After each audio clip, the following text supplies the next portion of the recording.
Hello সবাইকে, আজ যাব একটু শপিং মলে। কিছু শপিং করার আছে, সেই জন্য আমরা কিন্তু হেঁটে হেঁটেই চলে যাচ্ছি মলে। মাম তো হাঁটতে পারে না, সেই জন্য আমার মাম যাচ্ছে কোলে। ঘরটা বাড়ি থেকে সামনে, সেই জন্য হেঁটে চলে যাচ্ছি। হাঁটতে হাঁটতে চলে এসেছি মেন রোডে। এরপর মেন রোডটা ক্রস করে একদম সোজা চলে এসেছি ডিমটে। এই গাছ আর ফুলগুলো দেখতে কিন্তু ভীষণই সুন্দর লাগে। এরপর ভেতরে চলে যাব। ভেতরে যাওয়ার জন্য আগে একটু চেকিং করে নেবে, সেখানে চেকিংটা হয়ে গেল।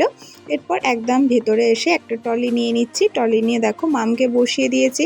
মাম একটু মজা করে নিচ্ছে আর আমাদের যা যা জিনিস কেনার আছে সেই জিনিসগুলো কিনে নিচ্ছি। প্রথমেই একটা বোতল আর ফেস ওয়াশ, আরও কিছু জিনিস নিয়ে নিচ্ছি। সমস্ত জিনিস নেওয়া হয়ে গেছে। এরপর আমি বিল করে নিচ্ছি। বিল করে নিয়ে বাইরে চলে আসলাম, আর এখানে এই ম্যাডামটা একটু চেক করে নিচ্ছে বিল করে নেওয়ার পর। এরপর সমস্ত কিছু নিয়ে চলে যাচ্ছি বাইরে, আর বাইরে গিয়ে সমস্ত কিছু কিন্তু ব্যাগে গুছিয়ে নিচ্ছি। অটো করে সোজা চলে যাচ্ছি বাড়ি। সবাইকে টাটা।